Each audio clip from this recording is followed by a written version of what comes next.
Priya, you are audible. Okay, thank you.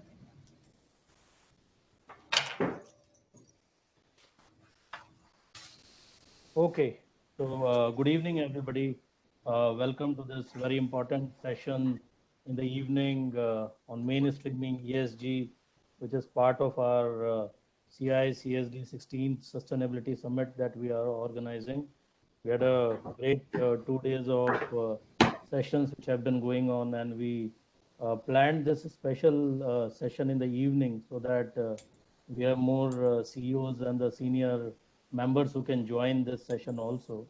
And this session, we have a very eminent panelist, and we have a keynote address from Mr. Amarjeet Singh, who, with the permission from my panel, I requested to speak the first and address us because he has some hard press time to leave us for an important ISCO meeting that has come up. Just setting the context, and then I will request Mr. Amarjeet Singh to address us, and then I will introduce the panel, and then we will go into the panel interaction.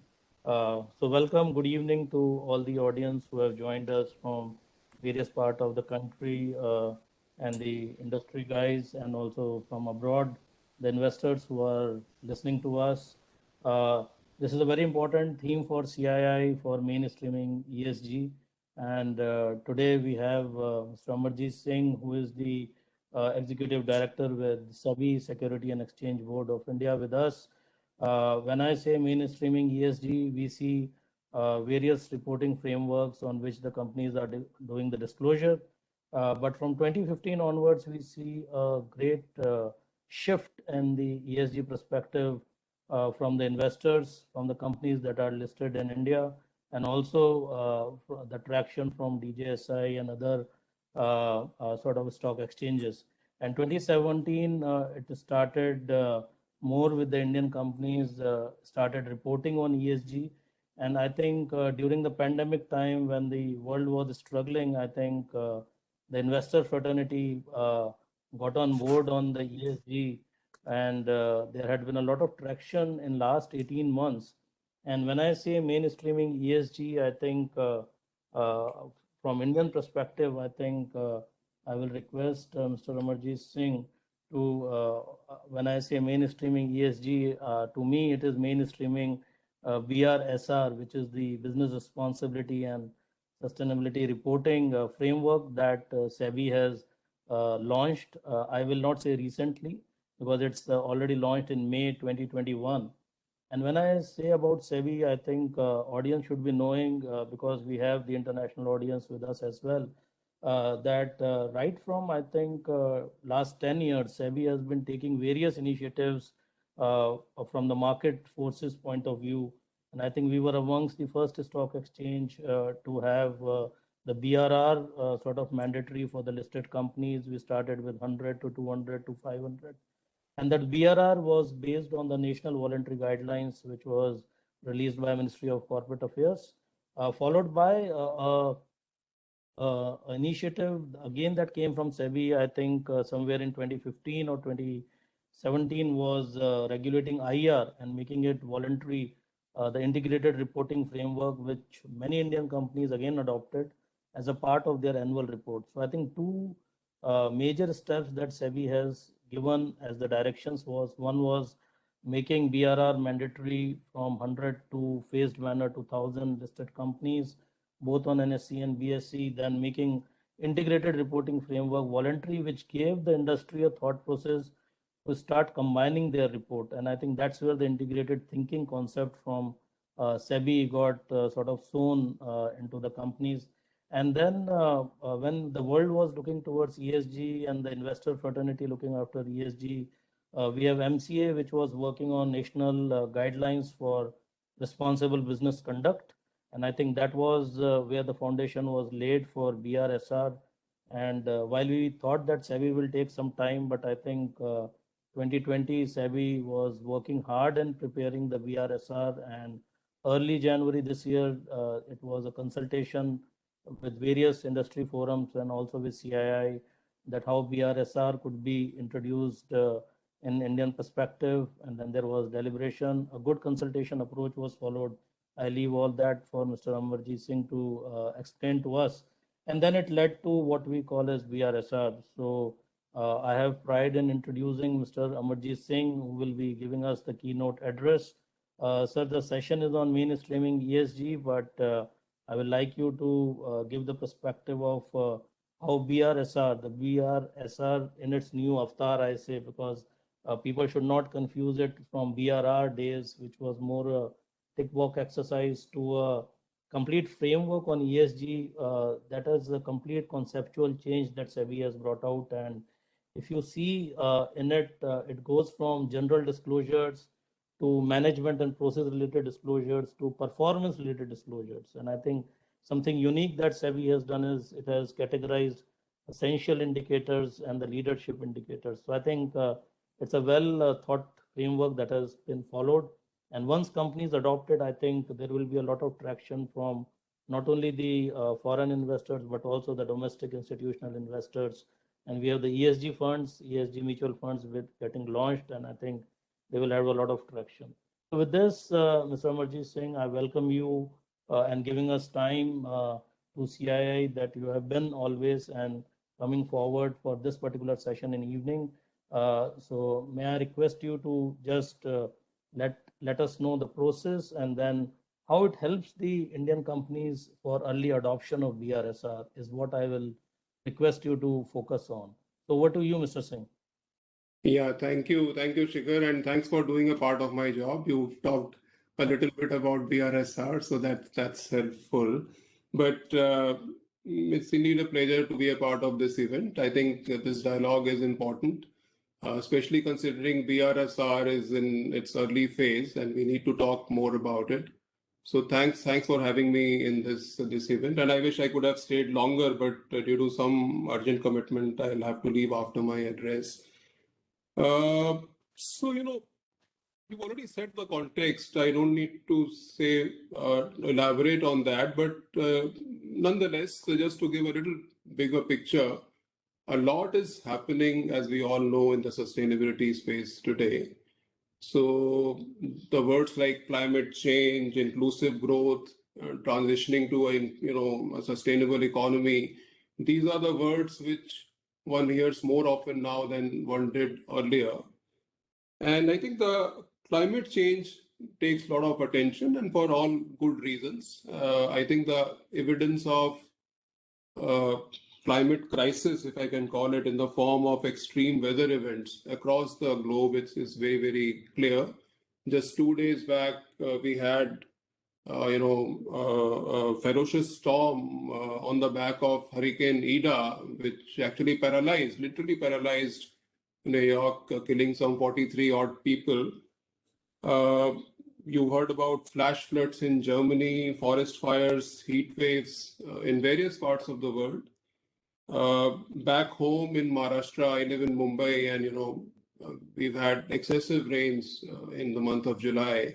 And every time I hear that it's a new record. So, there is, in short, there is enough record-breaking evidence on every front. And that is symptomatic of the climate crisis. Even the recent IPCC report has raised a lot of flags for India, and I think those are very alarming indicators. And I'm glad, that report is gaining attention, and it has been flagged as a code red for humanity by the United Nations. So the short point is that these developments have far-reaching implications for all of us in the society. Whatever hat we may be wearing, we could be wearing the hat of a regulator, corporate, normal citizen, financial institutions, governments, investors, companies. I think everybody, it touches upon, all spectrums and all stakeholders. So what I would like to focus upon is the BRSR. I mean, the area that SEBI has been concerned with in the area of sustainability disclosures.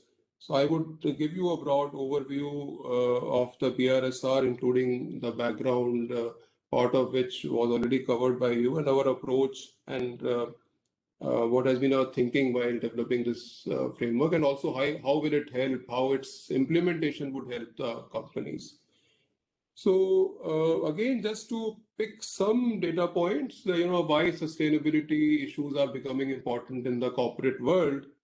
If you look at the the increase in the total assets and inflows in sustainable funds globally. So the total assets in the sustainability funds increased from USD 550 billion at the beginning of 2018 to almost USD 2 trillions at the end of March 2021, which is an increase of 260% in a little over 3 years. So many of you would know this. Europe accounts for almost 80% of this assets under management, and US accounts for over 13%. I was trying to check data on Asia. So while sustainable funds in Asia comprise 2.9%, it's very small compared to Europe, of global AUM. But what is important is we are witnessing significant growth in terms of new fund inflows and ESG product launches in our region also. For the first quarter of 2021, Asia accounted for over 6.6% of new fund inflows and 8.5% of total number of funds. If we talk about India, so again, we have 9 ESG themed funds, which are launched by various mutual funds. And out of these 9 mutual funds, 7 were launched in the last 16 odd months since January 2020. Similarly, if you look at sustainable debt issuance, that is also on increase, in terms of green bonds, social and sustainable linked bonds, green mortgage-backed bonds. They are also gaining traction, but I'll not go into those details. So why is all this happening in the corporate world? I think that's a very basic fundamental question to answer. So there are 2 fundamental forces which are driving this sustainability walk and talk. I would say both. It's not just the talk anymore. Actually, it has got mainstreamed. It is getting mainstreamed. So one is, of course, the investors. So, and they are a more powerful force in terms of driving this change. And second is governments and regulators world over. So two forces, investors and governments and regulators. As regulator, we are, let me at the outset say, we are agnostic to investors' preference to invest in ESG or non-ESG schemes or assets. But we are definitely concerned with the transparency, with the right kind of disclosures, and also if there is any mis-selling in the name of ESG schemes and so on. So just to give you a quick global snapshot before I talk about BRSR on the ESG disclosure, what is the state of play globally? So as per a recent Financial Stability Board's report, FSB has 25 member jurisdictions. 14 already have requirements, guidance or expectations in place in respect of climate-related disclosures. And while 9 jurisdictions are planning to introduce the same.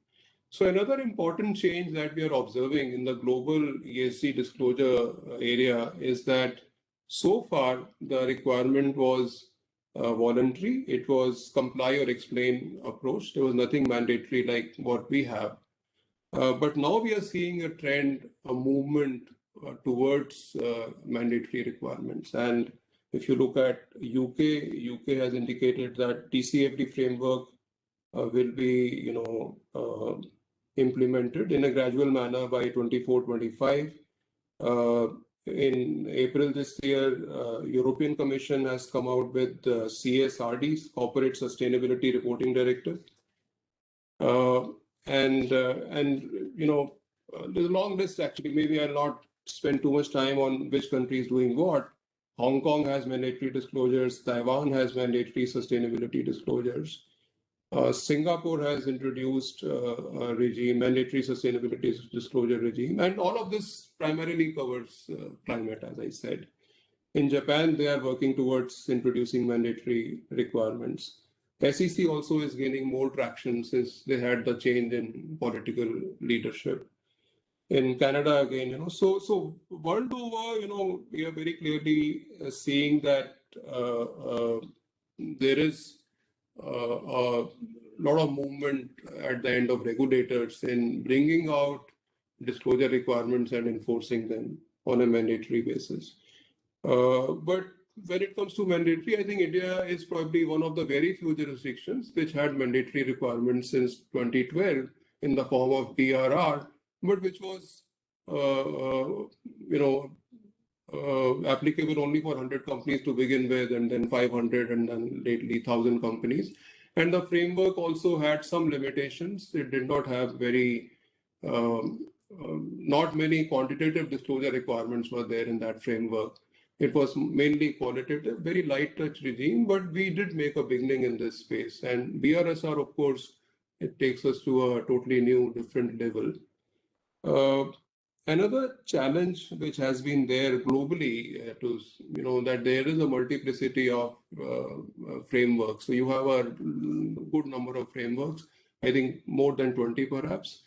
So there's a bit of overcrowding, and we are now moving towards lately, over the last year or so, or maybe last 2 years, there is a movement towards convergence of different frameworks.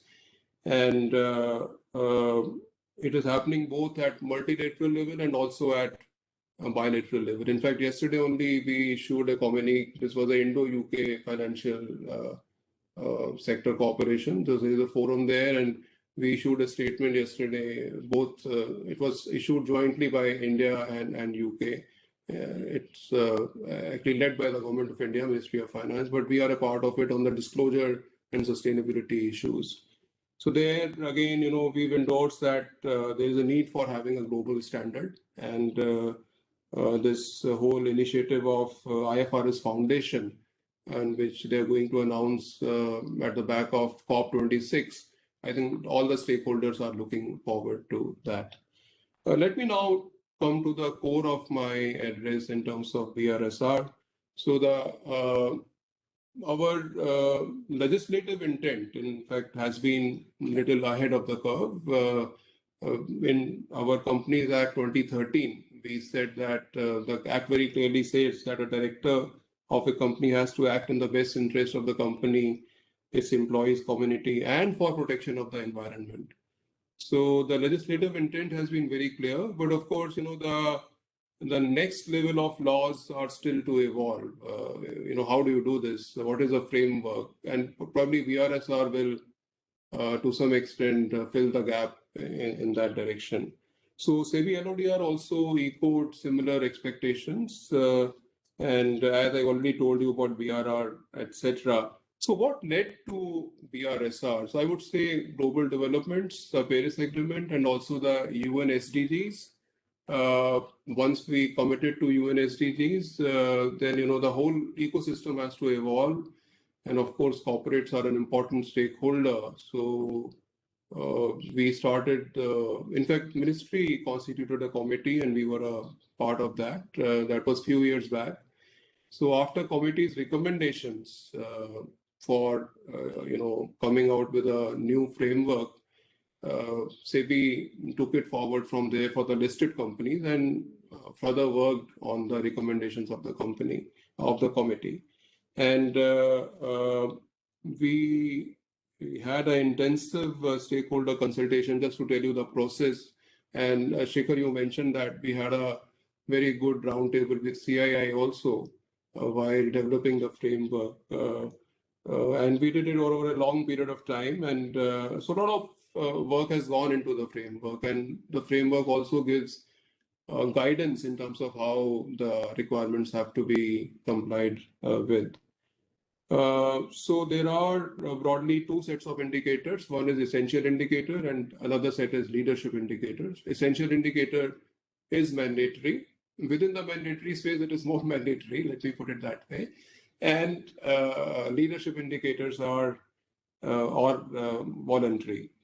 So it has a considerable emphasis on quantifiable matrix, which is very important for measurement and comparability. And the disclosure requirements on climate and social have been significantly enhanced.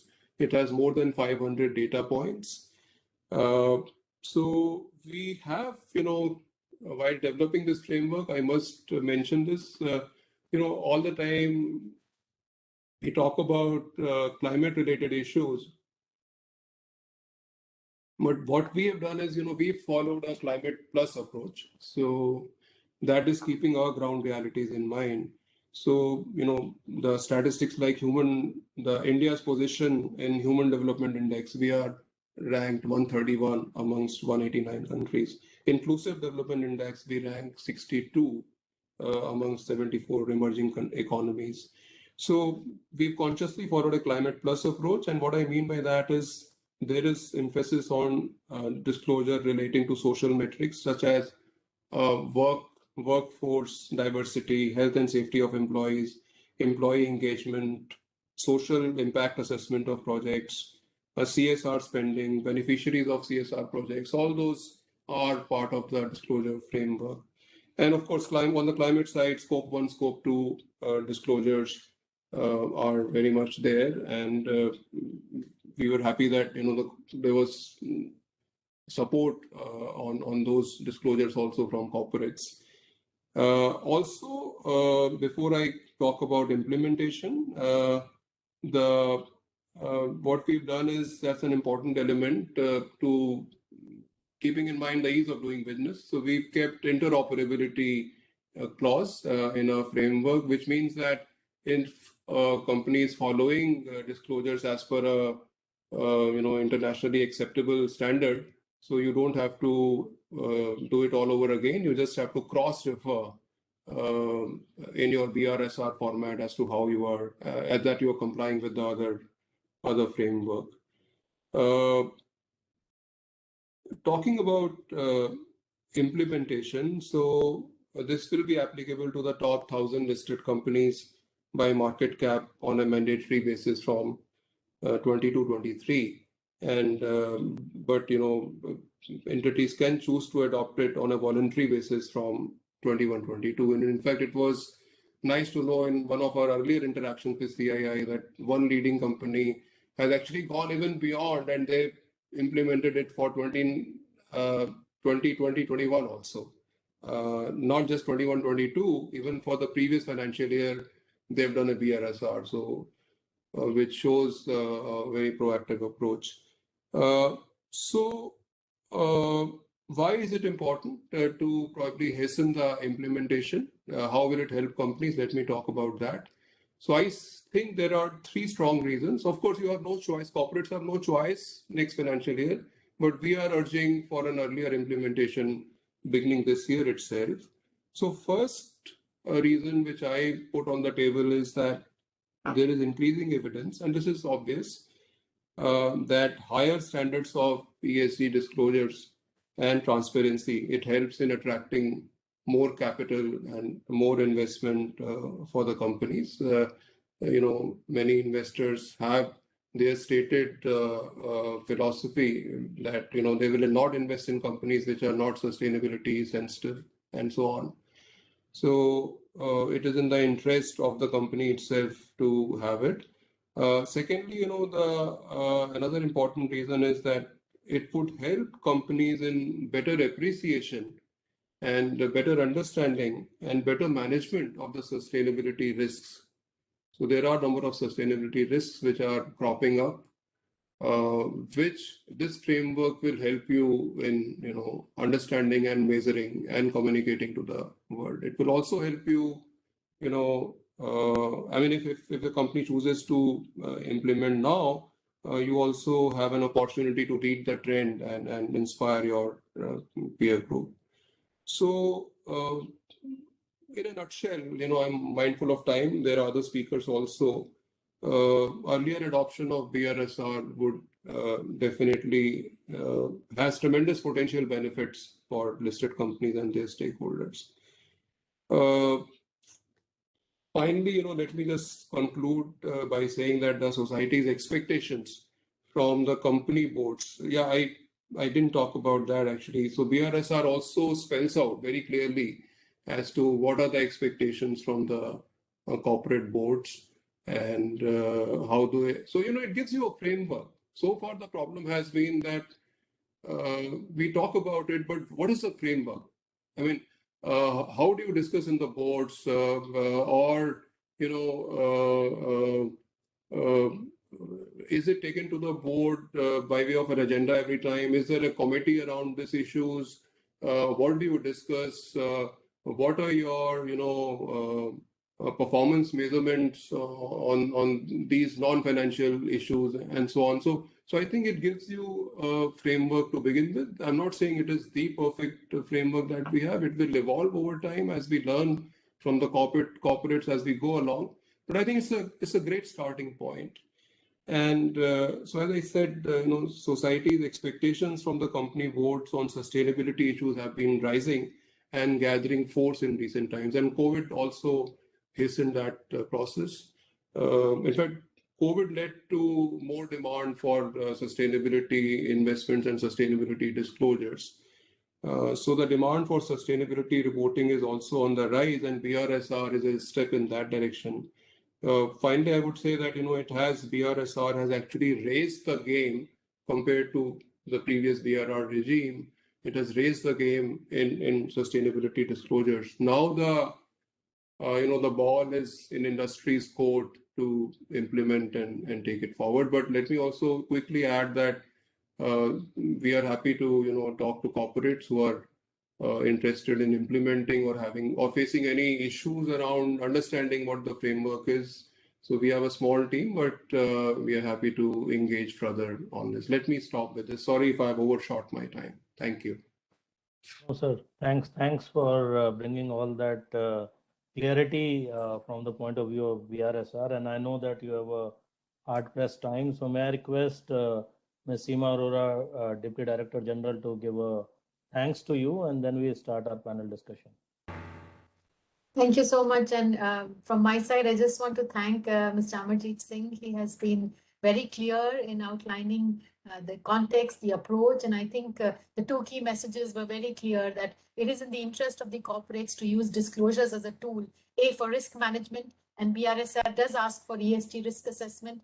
And secondly, disclosures is also good disclosures, which will demonstrate good performance, is also a tool to leverage capital. So I think the ball, as he said, is in our court. So thank you, Mr. Singh, for very clearly articulating this. And we will continue this dialogue, like you have rightly said, because I think this is a process which will evolve, and we want to be a part of this process with SEBI and our membership and the panelists here today to be able to provide more and more clarity so that companies start adopting it. Thank you very much for your time. Back to you. Thank you for having me. Thank you.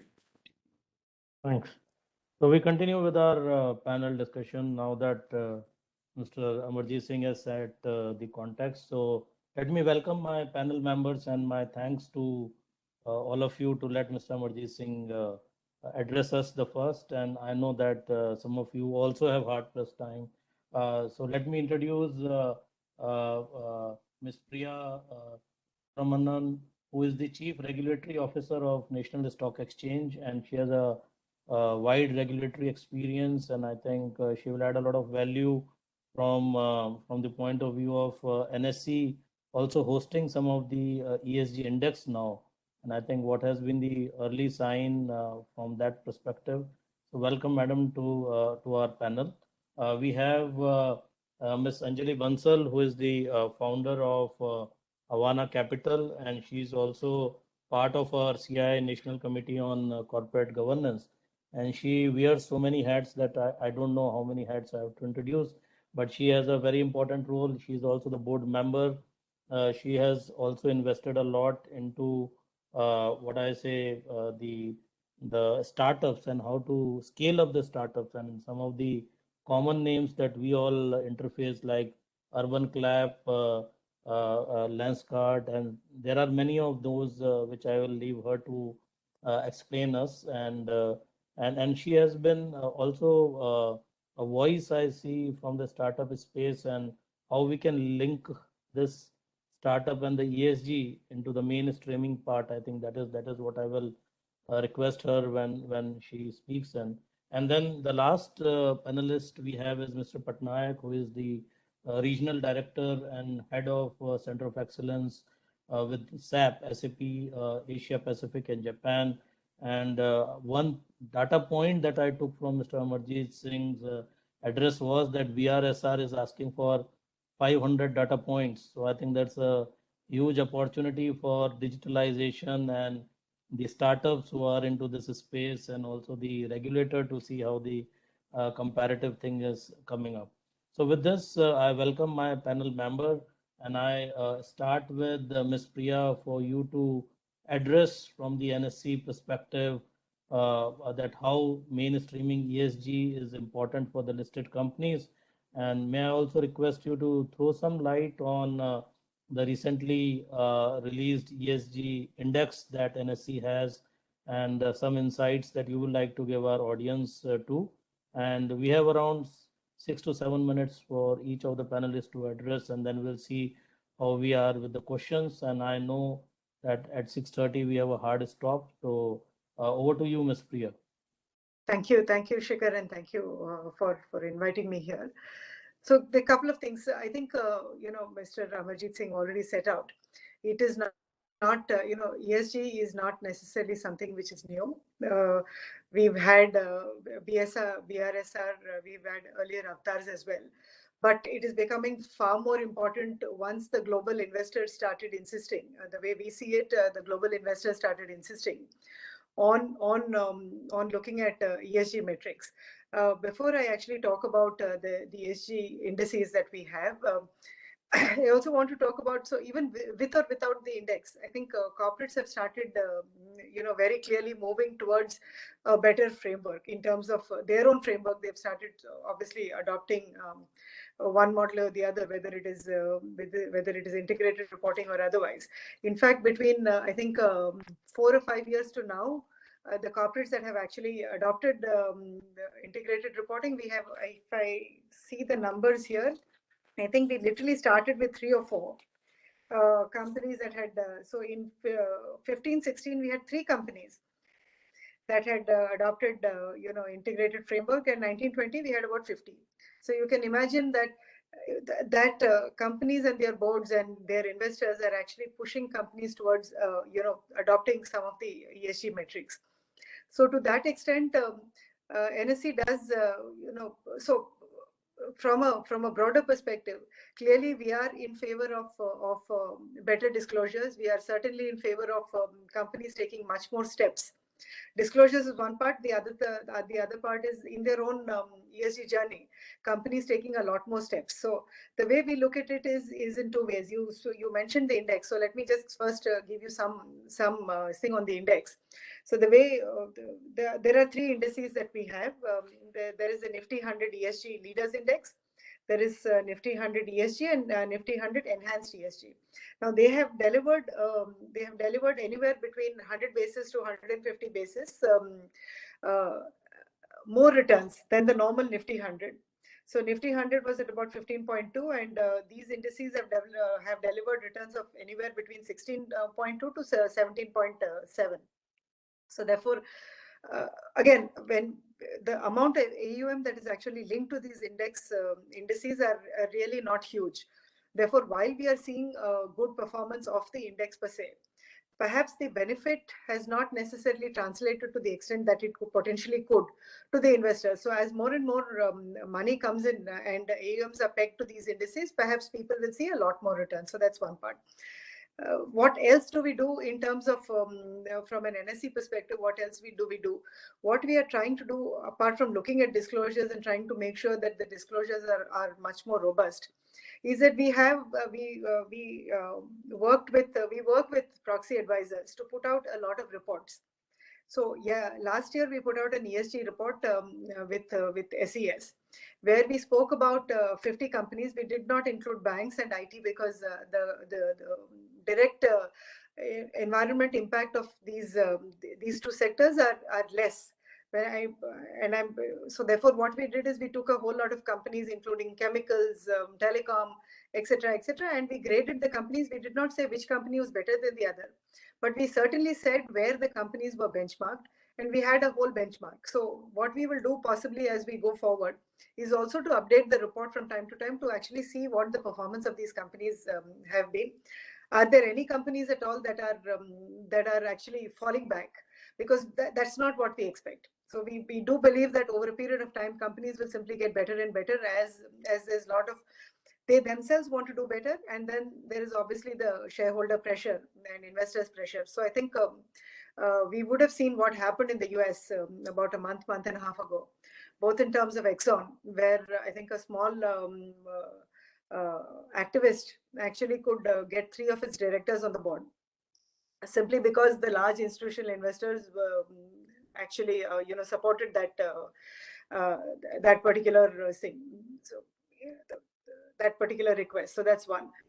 I think there is a lot more that we are going to see. The other thing that we do, as I said, with proxy advisors, is we focus on governance as well. So how the boards are performing, what is the evaluation of the boards, what are the skill sets that board members bring. So those also we put out as reports.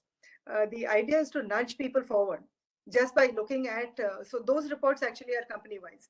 So therefore, if the boards of say X company actually sees these reports and they say, all right, why is Y company better in terms of the skill sets of the board, the amount of engagement the board has got. So they might also be, from a comparison perspective, they might aspire to do better. So these are the two planks that NSE uses. So one is the whole indices, and the second is the broader corporate governance and ESG. I will stop here, Shikhar, and Okay. Thank you, Priya. I think that was a great insight. I think for all our audience to learn that ESG index is almost getting 1.5% return extra than the usual index. I think that's a good traction in the competitive interest rates that we see. And other point, very well you have said, because we are seeing that reflection in the ESG feedback that comes from investor on the constitutions of the board skill set and how do they govern the ESG related aspect. I think from that background, I just moved to Ms. Anjali because she has more sort of a practitioner view from the point of view of her previous experience with the banks and sitting on the boards and also helping the startups. So over to you, Anjali. You have 6-7 minutes to set up your viewpoint on mainstreaming ESG from two perspectives, that it is becoming not only the boardroom talks, and you also represent us on the ESG working group and CII. So what is your direction? Why mainstreaming ESG is important? And second is this complete startup space that we are looking, where India is adding unicorn. I should not say on a monthly basis, it is like a weekly basis, I should say now. And then that 60 figure has become a talk of the town. So might be, can mainstreaming ESG one of the criteria also for the unicorns? I think that would be some insight that you can give to us. So over to you, Anjali. Thank you very much. And as always, a pleasure to be with CII on a CII platform and to be with many friends here. Much has been said, and I think so much expertise and information on this particular panel. I will address a few areas. We'll start with climate change, ESG integrated business models, what's happening in the world of innovation and technology, and then finally investments. I think it has been said before, if COVID, one of the things that COVID has helped us realize is that we live in a unified world. No country is an island, certainly no individual is an island, and climate is a global system.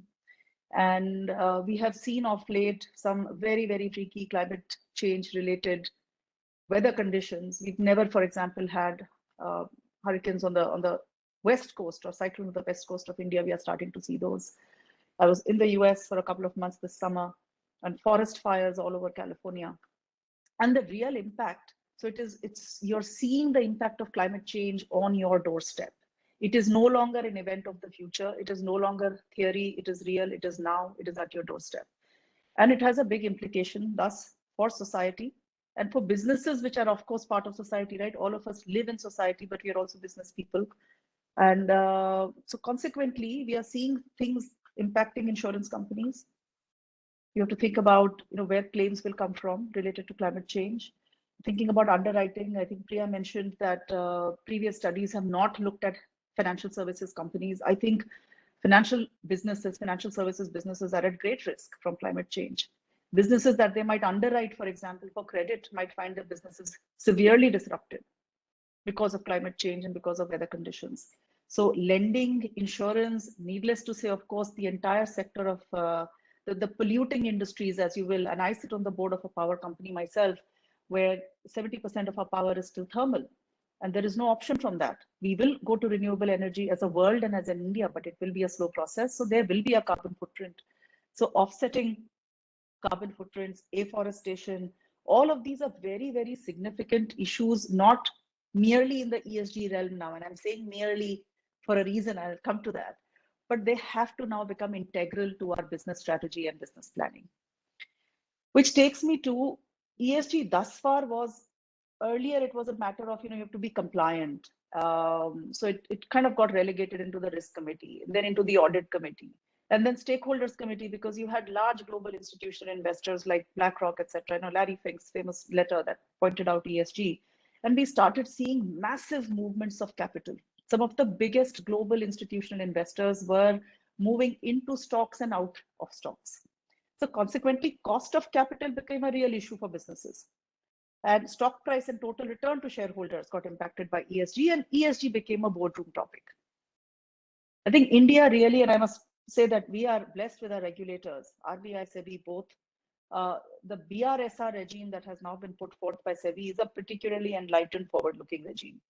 And I look forward to companies now taking that on board, not only from a reporting point of view. I think integrated business models are a must. And we have seen companies globally, whether it is a Unilever or a Tata Group, where before there was ESG, they have incorporated responsibility into the business model. So integrated business models where we've got Lagnajit here as well from SAP. He will talk about digital, I'm sure.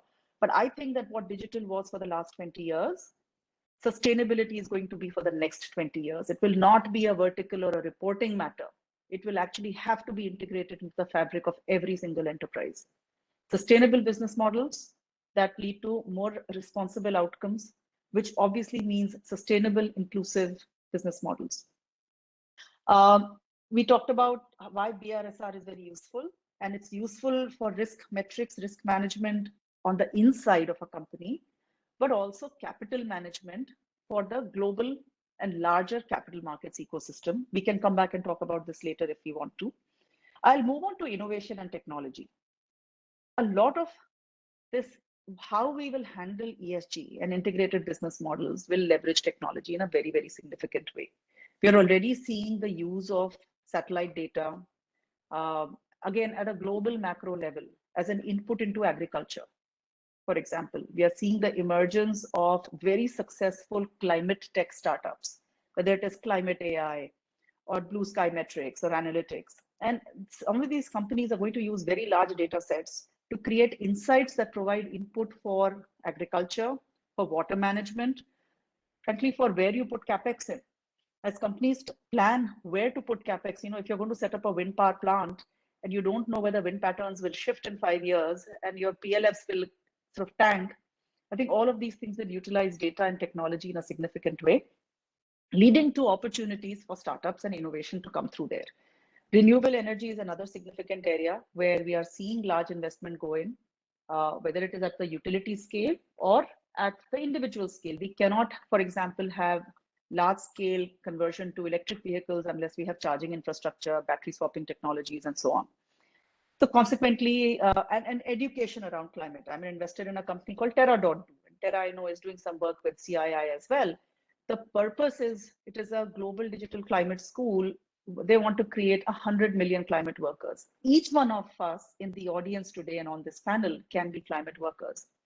We have to understand and develop a common syntax and vocabulary for what climate change means, what the opportunities are, what the threats are, and take that back into our businesses. So again, integrated with the business, it's not a vertical, it's not CSR, it's not ESG as a vertical, it's ESG as a horizontal. ESG indices and capital moving into ESG, I think we will see more and more of these. There are several billion-dollar global funds that have been announced that will only invest in ESG, but these are not impact funds. They are saying they will deliver better than commercial returns. Priya mentioned that ESG indexed funds are actually delivering better returns. And it is not surprising because these are companies that are taking a long-term, innovative, responsible view. Consequently, better businesses, more sustainable businesses, and not just sustainable from environment, but sustainable from capital and returns point of view as well.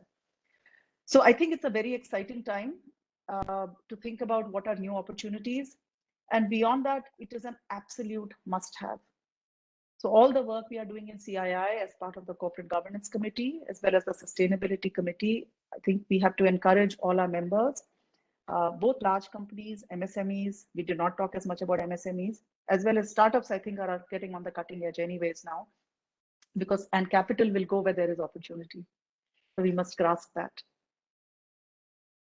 Thank you, Anjali. I think that's well said. I think, and you being the founder of Avana Capital, I think you have already learned from experience how ESG is getting mainstreaming. And I think in India we have two business model that we have to see. We have the sort of a legacy type companies which have been there for so many years, and how do they move forward. But good part that you have added is the capex part. I think that's where the artificial intelligence and how do we integrate the tech companies in getting that not only the market intelligence but the geographical intelligence that is required for your investments. And I think with this we move to Mr. Patnaik, who is senior director at SAP Asia Pacific in Japan, and there is a center of excellence which he is a part of. And I was told that he's a passionate person on digital transformation that SAP is also looking into.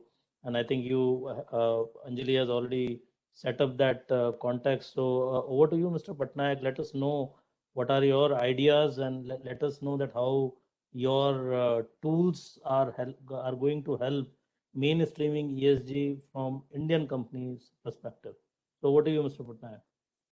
Thank you, Shikhar, and I think good evening, and thanks for inviting me to this panel, and it's esteemed panel, and we had some really good insights from the panelists, and I think Anjali ji has really set the stage in terms of already bringing out the role that technology and innovation is going to play in this extremely important space.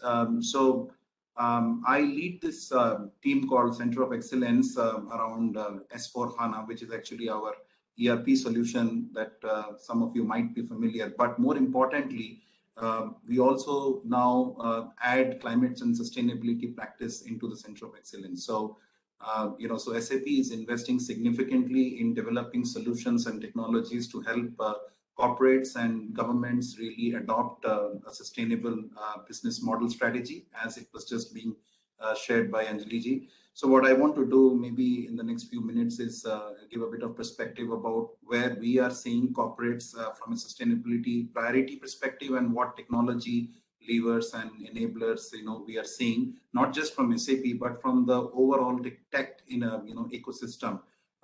Which includes startups also, which basically was shared right now. And at this point of time, in fact, we are running a program at SAP called SAP.io, which is where we are working with 35 startups across Asia, trying to incubate use cases and solutions which will be helping emerging economies as well as mature economies around adopting sustainability. So startups and unicorns are playing a huge role there.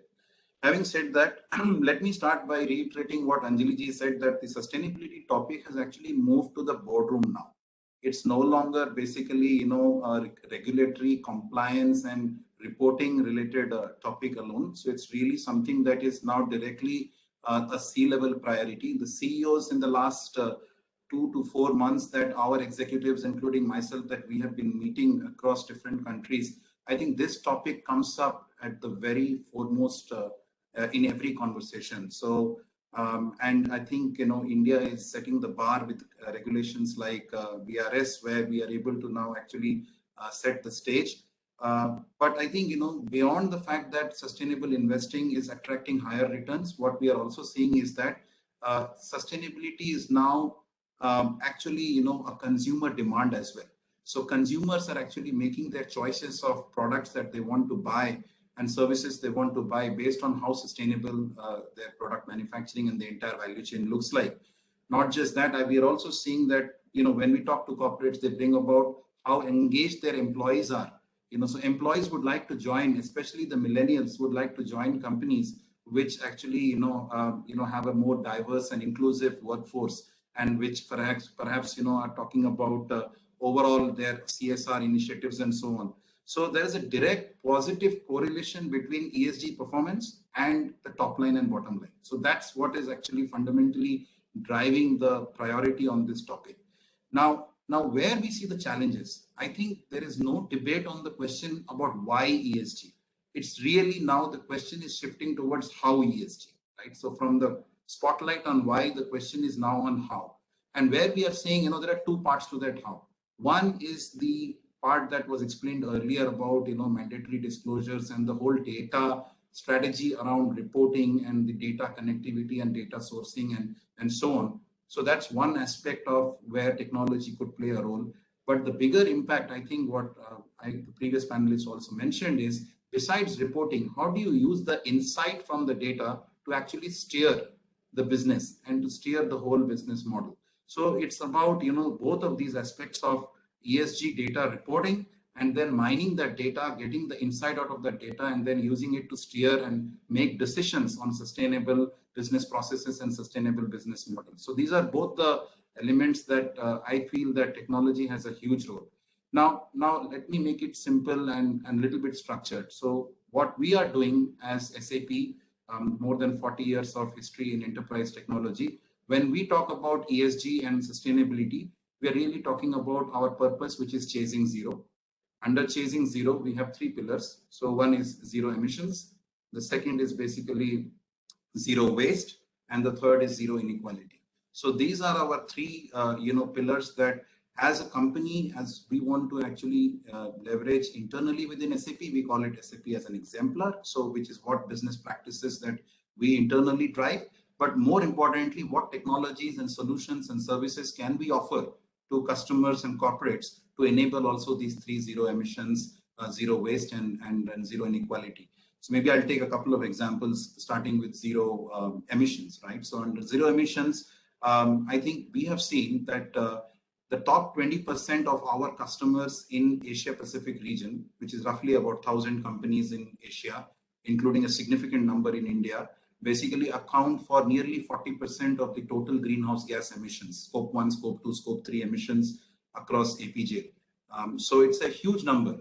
And then if we can enable these companies to actually accelerate their carbon reduction programs, by doubling them or by even tripling them compared to the Paris Treaty commitments, we can actually save up to 1 billion ton of CO2 emissions in the next 5 years. So that's basically something that we are actually setting ourselves a bold aspiration, how we can enable 1,000 companies across Asia to reduce their GHG emissions by 1 billion tons over next 5 years.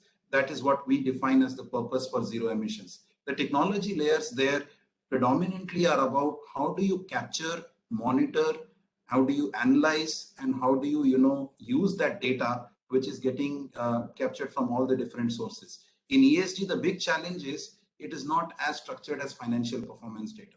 We have spent decades in building robust financial systems so companies have no problems in reporting their financial disclosures. When it comes to ESG, which is not just environment, it is social, it is governance data, that's where the challenge is, because this data process is today manual. It's not inside any system. So there is lack of reliability, and there is lack of trust there. And that's where basically, we are providing and investing in solutions which can help in providing that transparency across all the KPIs around these entire three pillars of ESG. How can you calculate the carbon dioxide footprint of a product? If you are a manufacturing company and you are building a product, how do you estimate what is the CO2 impact of that unit of product, right from raw material stage to the manufacturing to the distribution and as well as to the recycling? So that's one pillar under technology enablers where we are trying to deliver zero emissions. When we talk about zero waste, we are really talking about circular economy and circularity principles. So this is where we really want to invest in solutions and technologies like responsible design, responsible consumption, so which basically allow companies to really put in the design element, sustainability into the design stage. A classic example is a company like Nike, a shoe manufacturing company. I'm sure all of us in India, we wear Nike shoes with a brand called Flyknit. So the interesting story with this brand is in 2012, this was basically launched as a completely recyclable sneaker, which is made up of recyclable materials. And the beauty was that, in spite of it was not just about waste reduction. They reduced waste by more than 80% in this whole refurbished manufacturing process, but they also generated a new revenue stream for them, a new product category for them altogether. So we are seeing circular economy as a top priority for us. And lastly, zero inequality, I talked about it. This is more about things like gender diversity, inclusion, racial diversity, and also we're talking about health and well-being and engagement of employees. So we are looking at solutions around environment, health, and safety, which can be used for actually, improving occupational safety, product compliance, and so on. So there's a whole gamut of levers that we are seeing customers actually leveraging across these three pillars. And I think we don't see this as different from digital transformation. It is in fact sustainability is in fact leading digital transformation agenda for most of the chief digital officers and the chief CEOs and CFOs that we are talking to. So maybe I'll stop here. Thank you, Mr. Patnaik. I think I was requesting my panelists for mainstreaming ESG, but I have got 3 good tips, and because we have the hard press of the time, even Anjali has to leave by 6:30. So my one question that I see from the chats also coming is to each of the panelists is that while we have learned right from SEBI, from NSC, from experience of Anjali and from SAP side that yes, ESG is very important. What I will request each of my panelists might be take a minute or two to just leave one particular idea or a prioritized sort of a thought which you feel that our audience, the companies that they are representing should take away with them rather than just thinking that what next they have to do. Yes, integration of ESG is already there to be done, but according to you, what should be the priority area that goes into the business model? So I will start again with Priya, Anjali, and then to you, Mr. Patnaik. So over to you, Priya. See, honestly, I think that among E, S, and G, what has happened is while COVID has happened, what we've all realized that the focus on the S factor has been materially less. So I think what is very important going forward is that the S factor is actually given the importance that it should have been given in the first place.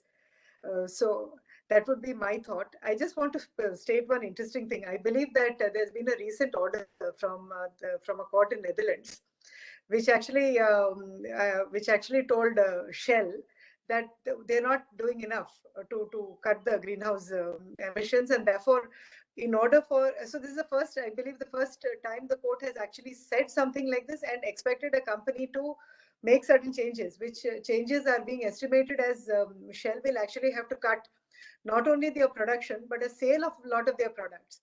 So you asked for one message. The second message, frankly, is that if you don't do it yourself, the courts will do it for you.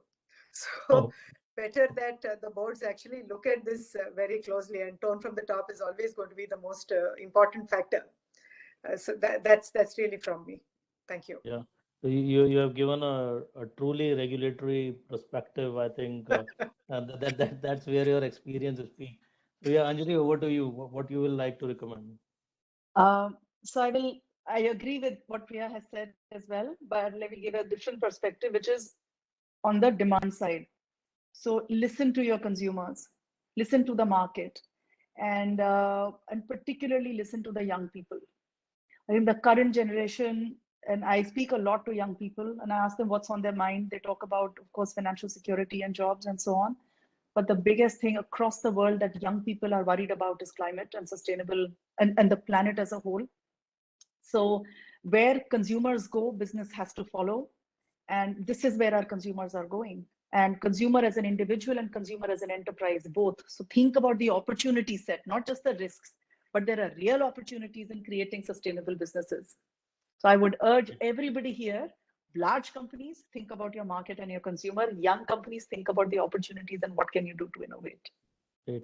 So in one go, both the panelists has covered the carrot and the stick approach that has to be followed from ESG perspective.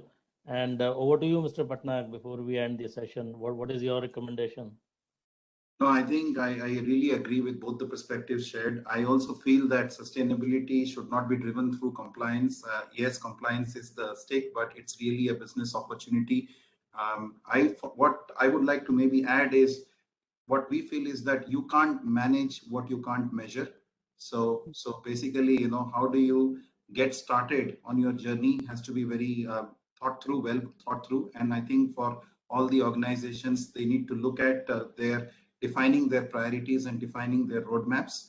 But eventually, it should come down to basically having a robust, process in place to start to monitor things, and then basically analyze and get the insight to steer the decision. So I would add to that perspective from that lens.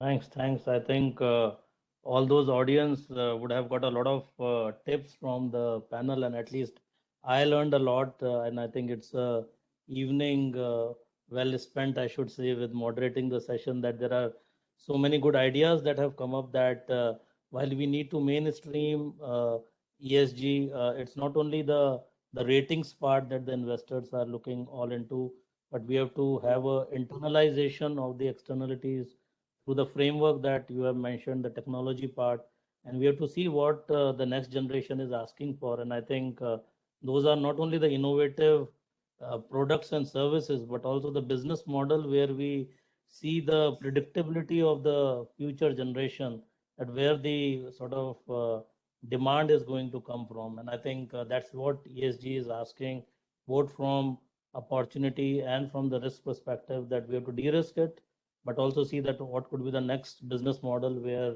we have the ESG components. And I think the last word that I learned from Anjali is that let's not try to call it as mainstreaming ESG. It has to be part of the complete horizontal that has to be applied, so that all the verticals within the business model know that this is one horizon which is sort of tying up the complete business model. So with this, we come to the end of this particular session. I thank all of you, my panelists, Priya, Anjali, Mr. Patnaik, for being very candid, giving your thoughts, and obviously our audience would have loved a lot. And thanks for your time, and we close our